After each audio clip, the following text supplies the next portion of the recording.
இப்ப அண்ணாமலை வராரு. அண்ணாமலை சார்பற்ற கட்சினா நான் தான். அண்ணாமலை குறிப்பா இளைஞர்களுக்காகவும் தமிழ்நாட்டுக்காகவும் நான் வந்து வரப்போறேங்க. அவர் வந்து அவங்க இவங்களுக்காக, இந்துக்களுக்காக, பிஜேபி 2.0. என்னங்க பிஜேபி எதிர்த்து தாங்க, பிஜேபி விலகி தாங்க 2.0. அப்ப அவர் சொல்றது பொய்யா? ஆமா, நான் மதச்சார்பற்ற கட்சின்னு சொல்றாரு, இளைஞர்களுக்காக சொல்றாரு, மும்மொழி கொள்கை வந்து எதிர்க்கிறாரு.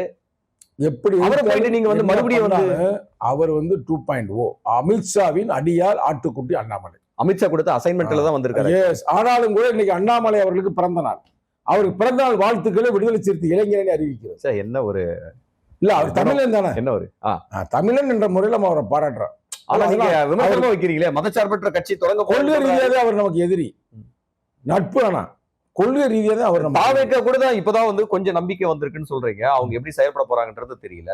நீங்க அண்ணாமலை நம்பலாம் இல்லையா? மதச்சார்பற்ற கட்சி அவர் திருடிட்டாருப்பா. பிஜேபி விட்டு வெளியில வந்து அவர் நம்பருக்கு வாய்ப்பே இல்லை. ஏன்?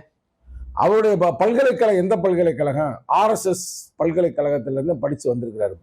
அங்கிருந்து படிச்சு பட்டம் பெற்று காவல்துறையில பதவி பெற்று அதை தூக்கி எறிஞ்சி அரசியல் பிரிவான பிஜேபிக்குள்ள வந்து மக்கள் பணியை ஆற்றி வந்து கட்சி வேற ஒரு கொள்கை கோட்பாடுன்னு கட்சி ஆரம்பிக்கிறார். நம்ப மாட்டீங்க அப்போ அண்ணாமலைய? நம்பருக்கு விடுதலை சிறுத்தைகள் நம்பாதா இல்ல தமிழ்நாட்டு மக்களே நம்ப மாட்டாங்க? தமிழ்நாடு நம்பாது. விசிக நம்பவில்லை என்றால் தமிழ்நாடு நம்பாது. இங்க ஒரு தேவை இருக்கு மக்களுடைய புரிதலுக்காக. விஜய் அவர்களும் வந்து பெரியாரு அம்பேத்கர் மதச்சார்பற்ற கட்சி தான் நாங்க அப்படின்னு சொல்றாரு. இன்னைக்கு அண்ணாமலையும் வந்து கட்சி தொடங்க போறாரு, நாளைக்கு நாளானைக்கு அறிவிக்க போறாரு. அவரும் வந்து மதச்சார்பற்ற கட்சின்னு தான் சொல்றாரு. பிஜேபியில இருந்த அண்ணாமலையே வந்து மதச்சார்பற்ற கோட்பாடை எடுத்துட்டு வர வேண்டிய அவசியம் என்ன, தேவை என்ன தமிழ்நாட்டுக்குள்ள? நாங்க அவ்வளவுக்கு இந்த மண்ணை அரசியல்படுத்தி வச்சிருக்கோம். விடுதலை சிறுத்தைகள் தொடர்ந்து சனாதனத்தை எதிர்ப்பை உருவாக்கி இருக்கிறோம். சனாதனத்தை வேறெடுப்போம், புரட்சிகர ஜனநாயகத்தை வென்றெடுப்போம் சொல்லியிருக்கிறோம். சனாதனம்ன்ற வார்த்தையே திமுகவும் தெரியாது, அதிமுகவும் தெரியாது, காங்கிரஸும் தெரியாது. இதுக்கப்புறம் விடுதலை சிறுத்தைகள் தான் அந்த வார்த்தையை நாங்க தான் 10 வருஷம் முன்னாடி கொண்டாந்தோம். சனாதனத்தை எதிர்க்கணும்டா, சனாதன எதிர்ப்பு மாநாடு அவ்வளவு கொண்டு வந்து நாங்க வந்து தோல் உரிச்சோம்ல.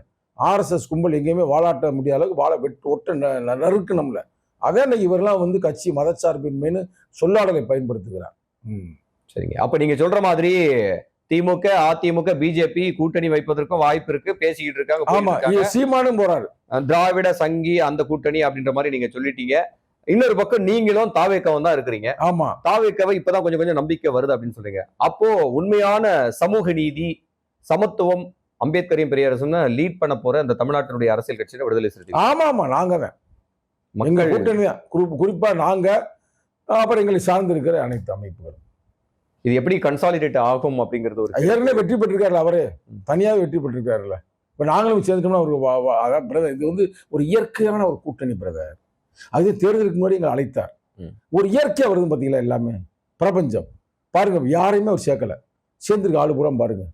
எல்லாம் இவங்க உண்மையான மதச்சார்பின்மைன்ற முற்போக்கு சிந்தனையை, ஜனநாயக சிந்தனையை விதைக்கக்கூடிய கட்சிகள்.